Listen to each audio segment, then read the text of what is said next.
আসসালামু আলাইকুম রহমতুল্লাহ। প্রিয় দর্শক, সংসদে মাদারীপুরের খেলাফত মজলিসের এমপি হানজালা, তাকে জঙ্গি বলে বিএনপির কর্মীরা সংসদ ভবনে সেখানে কটূক্তি করেছে, যে ওই যে জঙ্গিদের এমপি বলেছে। প্রিয় দর্শক, সিসিটিভি ক্যামেরা দেখে ওইসব কুলাঙ্গারদেরকে গ্রেপ্তার করতে হবে এই দাবি জানাচ্ছি। প্রিয় দর্শক, এটার কঠিন প্রতিবাদ করেছে আলী হাসান ওসামা। চলেন তার বক্তব্যটি আমরা শুনে আসি। বাংলাদেশে আর কখনো জঙ্গি নাটক মঞ্চস্থ করতে দেয়া হবে না ইনশাআল্লাহ। 1400-র অধিক জুলাই যোদ্ধা তাদের প্রাণ উৎসর্গ করে যে ফ্যাসিবাদীদেরকে এই বাংলাদেশ থেকে উৎখাত করেছে, এটা তো ছিল তাদের বৈশিষ্ট্য যে তারা মানুষকে কখনো যুদ্ধাপরাধী ট্যাগ দিয়ে, কখনো জঙ্গি ট্যাগ দিয়ে ডিহ্যুম্যানাইজ করে ফেলতো। তাদেরকে কেমন যেন মানুষের কাতার থেকে বের করে দিত। এই যে যাদেরকে জঙ্গি নাটক সাজিয়ে বিভিন্ন সময় জেলে ভরা হয়েছে, সবাইকে তো জেলেও ভরা হয়নি, অনেককে তো নির্মমভাবে শহীদি করে ফেলা হয়েছে, কাউকে এমনভাবে দীর্ঘকাল আয়নাঘরে গুম করে রাখা হয়েছে পরিবারও আদৌ জানতে পারেনি বেঁচে আছে নাকি মরে গেছে। আর যাদেরকে নির্মমভাবে কারাগারের অন্ধকার প্রকোষ্ঠে দিন কাটাতে হয়েছে, তাদেরকেও যে ধারায় তারা মামলা দিত, সন্ত্রাস বিরোধী আইনে মামলা, এটা তো ছিল জামিন অযোগ্য একটা আইন। এই ধারায় যাদেরকে মামলা দেওয়া হতো, যারা জামিন পেত তাদেরকে অন্তত 1-1.5-2 বছর এটা অনায়াসেই তাদেরকে কাটিয়ে দিতে হতো। এমনকি 6 মাস অতিবাহিত হওয়ার আগে তো আইনজীবীরাও এই মামলা নিয়ে বেশি একটা আগ্রহ দেখাতো না, কারণ সকলে জানতো যদি তার আগে বের করার চেষ্টা করে তাহলে নিম্ন আদালত থেকে যদি জামিন দিয়েও দেয়, উচ্চ আদালত থেকে আবার স্টে অর্ডার জারি করে তাদেরকে এমন হয়রানির মধ্যে ফেলবে যা থেকে বের হতে তাদেরকে আরও 2 বা 3 গুণ সময় লেগে যেতে পারে। তো আমরা এই যে সমস্ত জালেমদেরকে বাংলাদেশ থেকে উৎখাত করেছি, তাদের যে বৈশিষ্ট্য ছিল এখনও দেখা যাচ্ছে কিছু মানুষের ভেতরে মানসিকভাবে, মনস্তাত্ত্বিকভাবে সে একই বৈশিষ্ট্য রয়ে গিয়েছে। আজ হয়তো অনেকেই দেখেছেন একজন সম্মানিত সংসদ সদস্য হাফেজ হানজালা, যিনি বাহাদুরপুরের পীর সাহেবের চাচাতো ভাই, তিনি জনগণের ম্যান্ডেট নিয়ে সংসদে গিয়েছেন এবং তার জন্য তরুণ সমাজ এবং নারীরা ব্যাপকভাবে কাজ করেছেন, কোনো ধরনের বিনিময় ছাড়া, আল্লাহ তাআলা সন্তুষ্টির জন্য এবং তার প্রতি ভালোবাসার খাতিরে তারা এই কাজগুলো করেছেন। তো যুবকদের ভেতরে এতটা সম্মানিত, এতটা বরিত একজন সংসদ সদস্য, তিনি হেঁটে যাচ্ছেন, আর আর্মির প্রোটোকলের ভেতর থেকে এখানে প্রচুর পরিমাণ সেনা সদস্য দাঁড়িয়ে আছেন, তাদের ভেতর থেকে দেখা গেল যে একজন মানুষ, যদিও ক্যামেরায় তার চেহারা দেখা যায়নি, কিন্তু একজন ক্ষমতাসীন দলের ওই পন্থী মানুষ চিৎকার করে বলছে, ওই দেখ জঙ্গি এমপি যায়, জঙ্গি এমপি। তাই জঙ্গি এমপি অর্থটা কি? কত ভয়ঙ্কর কথা আপনি চিন্তা করেছেন?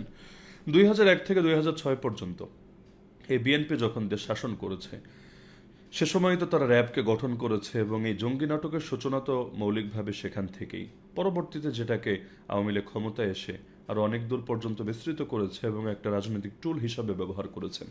কিন্তু সেই বিএনপি আমলেও আমাদের সিলেটেও আমরা দেখেছি কত নিরীহ আলেমকে, হুজুরকে, সাদা সিধা মানুষকে, এমনকি দাড়ি টুপিওয়ালা পাঞ্জাবিওয়ালা মানুষকে নির্মমভাবে শিকার হতে হয়েছে। আমাদের একজন ওস্তাদ ছিলেন হিফজ বিভাগে, আমি সর্বপ্রথম যার কাছে পড়াশোনা করেছি, হাফেজ মাহমুদুল হাসান, জামিয়া দারুসালাম মাদ্রাসার একজন শিক্ষক ছিলেন।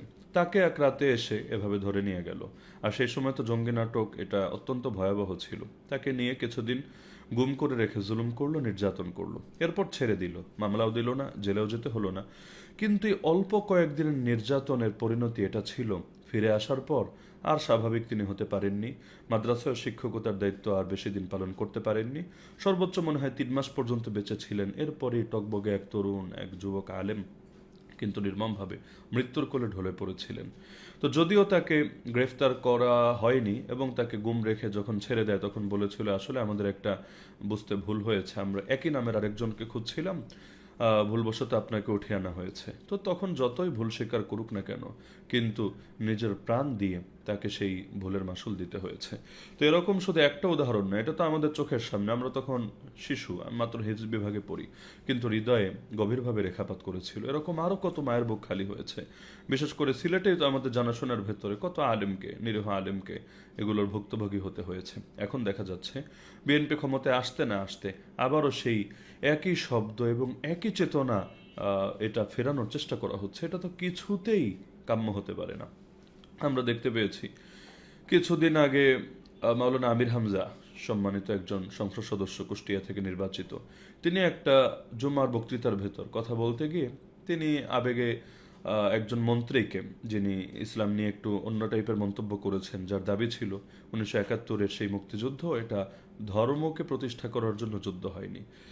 তো এই বক্তব্যকে কেন্দ্র করে মাওলানা আমির হামজা প্রতিবাদ করতে গিয়ে সেই মন্ত্রীকে নাস্তিক এবং ইসলাম বিদ্বেষী বলে আখ্যা দিয়ে বসলো। তো যদিও শব্দচয়ন নিয়ে কেউ দ্বিমত করতেই পারে, এটা খুবই স্বাভাবিক, এবং আসলেই নাস্তিক শব্দটা তো খুবই ভয়ঙ্কর শব্দ, কিন্তু আমরা দেখেছি এটাকে কেন্দ্র করে সিরাজগঞ্জের এক বিএনপির নেতা 100 কোটি টাকার মানহানি মামলা দায়ের করে দিয়েছে এই একজন এমপির বিরুদ্ধে। আপনি ভাবতে পারেন, তাহলে একজনকে নাস্তিক বললে এর দ্বারা যে তার ক্ষতি হয়েছে, অথবা সমস্ত ইসলামপন্থীরা সেই মন্ত্রীর সাথে সম্পর্ক ছিন্ন করেছে, অথবা তিনি মারা গেলে তার জানাজাও কোনো হুজুর আদায় করবেন না, বিষয়টা এমন না। উপরন্তু তিনি ক্ষমতায় থাকায় এর দ্বারা কোনো ক্ষতিই হবে না। উল্টো নাস্তিক বলার কারণে গণহারে দেখা যাবে মানুষ হয়তো এই যিনি বলেছেন এটা তার একটা অত্যুক্তি হিসাবেই তারা নিয়েছেন, বা এটাকে তারা খুব একটা সিরিয়াস ভাবে নেননি। কিন্তু এই যে জঙ্গি শব্দে আখ্যায়িত করা হলো, এর পরিণতি কতটা ভয়াবহ। একজন সংসদ সদস্যকে শুধুমাত্র ভিন্ন মতের হওয়ার কারণে যদি জঙ্গি বলে আখ্যায়িত করা হয়, আপনি ভাবেন তাহলে এই দেশের জনসাধারণ, যারা এমপি মন্ত্রী না, যারা কোনো চেয়ারম্যান মেম্বার না, তারা কি পরিমাণ অনিরাপদ থাকতে পারে। আগামী দিনেও তাদেরকে এর কারণে কিছু সাফার করতে হবে না, এটা আমরা গ্যারান্টি দেই কিভাবে। একজন সংসদ সদস্য, তাকে জঙ্গি বলার জন্য কি দলিল আছে বা কি কারণ দেখাতে পারবে? যদিও কে বলেছে এটা বের করা কোনো ব্যাপারই না। সদিচ্ছা থাকলে ওরকম সুরক্ষিত জায়গায় তো আর যেন তেন ব্যক্তি যেতেও পারেন না। আর যারা গিয়েছেন তাদেরকেও সিসিটিভি ফুটেজ দেখে চিহ্নিত করা কোনো কঠিন ব্যাপার না।